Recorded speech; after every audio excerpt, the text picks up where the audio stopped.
جنت میں کھیتی باڑی کی خواہش بھی پوری ہوگی. اگر کوئی چاہے گا کہ اس کی کھیتی باڑی ہو، ایک شخص اپنے رب سے اجازت چاہے گا تو اللہ تعالیٰ اس سے فرمائے گا کیا اپنی موجودہ حالت پہ تو راضی نہیں؟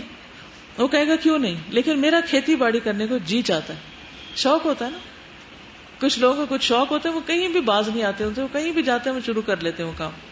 آپ نے فرمایا کہ پھر اس نے بیج ڈالا، پلک جھپکنے میں وہ اگ آیا، پک گیا، کاٹ بھی لیا، فوراً سب کچھ، کوئی ویٹ نہیں کرنا پڑے گا. اور اس کے دانے پہاڑوں کی طرح ہوئے، اتنی بڑی بڑی کراپ.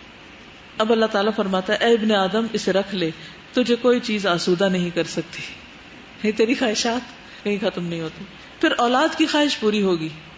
اب دیکھیں جن کی شادی نہیں ہوئی شادی ہوگی، جن کے بچے نہیں ان کو بچے ملیں گے، جن کو جو چیز کرنے کو جی چاہے گا اللہ تعالیٰ اس کے لیے انتظام کر دے گا. رسول اللہ صلی اللہ علیہ وسلم نے فرمایا اگر کوئی مومن جنت میں اولاد کی خواہش کرے گا تو صرف ایک گھڑی میں حمل، پیدائش اور اس کی عمر اس جنتی کی خواہش کے مطابق ہو جائے گی. یعنی کتنا بڑا بچہ چاہیے. پھر جنت الفردوس، سب سے بلند اور خوبصورت جنت.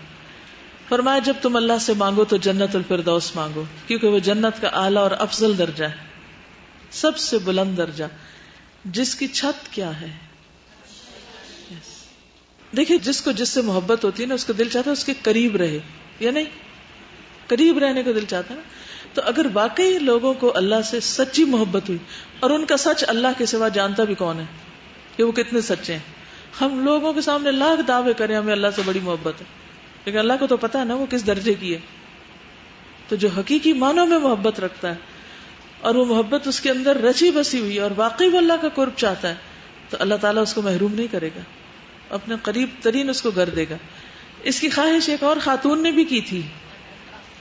حضرت آسیہ نے کیا دعا مانگی تھی؟ رب ابنی لی عندک بیتا فی الجنہ، عندک بیتا فی الجنہ. صرف جنت نہیں مانگی، عندک بیتا فی الجنہ، تیرے پاس گھر جائیے جنت میں.